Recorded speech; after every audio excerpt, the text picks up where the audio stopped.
Shalom. Bertemu lagi dengan saya. Dan dalam pertemuan kita kali ini kita akan membahas satu topik di bawah judul 5 tanda Tuhan sedang mempersiapkan Anda. Saudara, pernahkah Anda merasa hidup sedang berjalan tidak seperti yang Anda harapkan? Pintu-pintu tertutup, doa belum dijawab, orang-orang meninggalkan Anda dan keadaan justru semakin sulit. Banyak orang berpikir bahwa itu berarti Tuhan menjauh. Padahal bisa jadi justru sebaliknya. Bisa jadi Tuhan sedang mempersiapkan Anda untuk sesuatu yang lebih besar daripada yang Anda bayangkan. Alkitab menunjukkan bahwa sebelum Tuhan memakai seseorang secara luar biasa, Ia seringkali terlebih dahulu membentuk orang itu secara mendalam. Yusuf dipersiapkan melalui sumur dan penjara. Musa dipersiapkan di padang gurun selama 40 tahun. Daud dipersiapkan melalui pengembalaan, pelarian, dan penolakan. Yesus sendiri mengawali pelayanannya dengan masa pencobaan di padang gurun. Jadi, bagaimana kita mengetahui bahwa Tuhan sedang mempersiapkan kita? Berikut 5 tandanya. Tanda pertama adalah Tuhan sedang menutup pintu-pintu tertentu. Ini adalah tanda yang paling sulit diterima. Anda sudah berusaha, tetapi kesempatan itu gagal. Hubungan itu berakhir. Rencana itu tidak terjadi. Karir yang Anda kejar tidak berjalan. Kita seringkali menganggap pintu yang tertutup sebagai kegagalan. Namun, dalam perspektif Tuhan, pintu yang tertutup bisa menjadi bentuk perlindungan. Dalam Amsal 3 ayat yang ke-5 sampai ayat yang ke-6 berkata, "Percayalah kepada Tuhan dengan segenap hatimu, dan jangan bersandar kepada pengetahuanmu sendiri. Akuilah Dia dalam segala lakumu, maka Ia akan meluruskan jalanmu." Saudara, Tuhan melihat apa yang tidak kita lihat. Kadang Ia menolak permintaan kita karena Ia sedang mengarahkan kita kepada panggilan yang lebih tepat. Bayangkan seorang petani, sebelum benih ditanam, tanah harus dibersihkan. Ada tanaman lama yang dicabut, batu-batu disingkirkan, dan lahan dipersiapkan. Pintu yang tertutup mungkin adalah proses pembersihan sebelum musim baru dimulai. Tanda yang kedua, Tuhan sedang membentuk karakter, bukan hanya kemampuan. Saudara, kita sering berdoa agar Tuhan memberikan promosi, pelayanan yang lebih besar, atau pengaruh yang lebih luas. Tetapi Tuhan lebih dahulu membentuk karakter kita. Dalam Roma pasal 5 ayat 3 sampai ayat yang keempat berkata, "Kesengsaraan menimbulkan ketekunan, dan ketekunan menimbulkan tahan uji, dan tahan uji menimbulkan pengharapan." Perhatikan urutannya. Tuhan tidak langsung memberikan hasil. Ia membentuk ketekunan terlebih dahulu. Yusuf memiliki mimpi dari Tuhan, tetapi ia belum memiliki karakter untuk memimpin sebuah bangsa. Penjara bukanlah penghalang bagi mimpi Yusuf. Penjara adalah tempat pembentukan Yusuf. Pertanyaannya bukan, "Tuhan, kapan Engkau mengubah situasiku?" Tetapi, "Tuhan, apa yang sedang Engkau ubah dalam diriku?" Karakter yang kuat akan menopang berkat yang besar. Tanpa karakter, berkat justru menjadi kehancuran.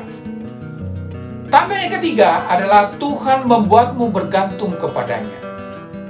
Saudara, ada masa ketika semua yang biasanya Anda andalkan mulai goyah. Uang terasa tidak cukup, koneksi tidak banyak membantu, kemampuan sendiri memiliki batas. Mengapa Tuhan mengizinkan itu? Karena ketergantungan kepada Tuhan adalah fondasi dari kehidupan iman. Dalam Yohanes pasal 15 ayat yang ke-5 berkata, "Di luar aku, kamu tidak dapat berbuat apa-apa." Saudara, selama kita masih merasa sanggup mengendalikan segalanya, kita sulit mengalami kuasa Tuhan secara penuh. Musa belajar bahwa tongkat di tangannya tidak berarti apa-apa tanpa penyertaan Tuhan. Gideon belajar bahwa kemenangan tidak bergantung pada jumlah pasukan. Paulus belajar bahwa kasih karunia Tuhan cukup dalam kelemahan. Ketika Tuhan mengurangi sandaran-sandaran manusia, Ia sedang memperkuat sandaran rohani. Tanda yang keempat adalah Tuhan sedang mengubah lingkungan dan relasimu. Saudara, pernahkah Anda merasa beberapa orang mulai menjauh? Lingkungan yang dulu nyaman menjadi tidak lagi cocok. Bahkan percakapan yang dulu menarik, sekarang terasa kosong. Ini bisa menjadi tanda bahwa Tuhan sedang membawa Anda ke musim yang baru. Dalam 1 Korintus pasal 15 ayat yang ke-33 berkata, pergaulan yang buruk merusakkan kebiasaan yang baik. Tidak semua orang bisa ikut dalam setiap musim kehidupan Anda. Abraham harus meninggalkan negerinya. Elisa harus meninggalkan pekerjaannya. Para murid harus meninggalkan jalan mereka. Terkadang Tuhan memisahkan kita dari lingkungan lama bukan karena Ia membenci orang-orang itu, tetapi karena Ia sedang membentuk identitas baru dalam diri kita. Burung Raja Wali tidak belajar terbang tinggi ketika ia tetap berada di dalam sarang. Tanda yang kelima adalah Tuhan memberikan beban dan kerinduan yang baru. Saudara, ini adalah tanda yang sering diabaikan. Tiba-tiba Anda memiliki kepedulian yang lebih besar terhadap satu bidang.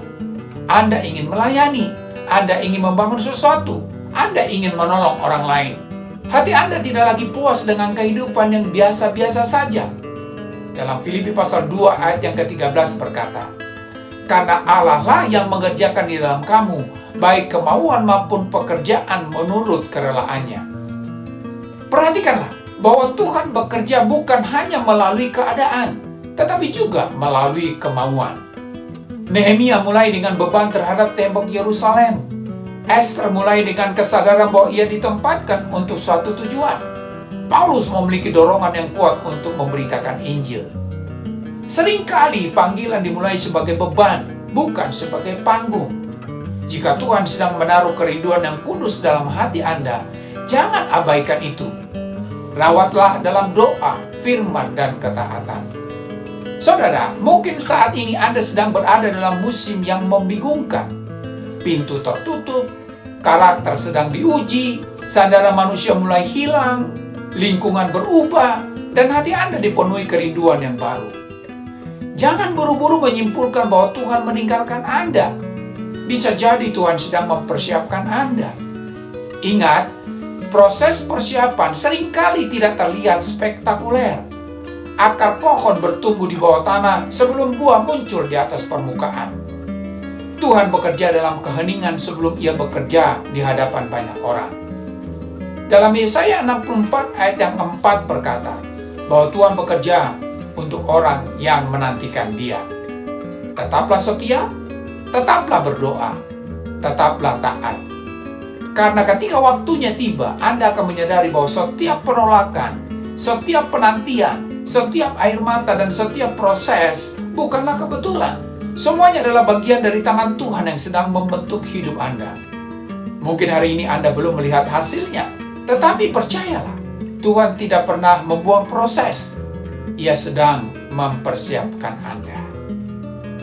Sampai di sini pertemuan kita kali ini, dan kita akan lanjutkan di lain kesempatan. Terima kasih. Shalom.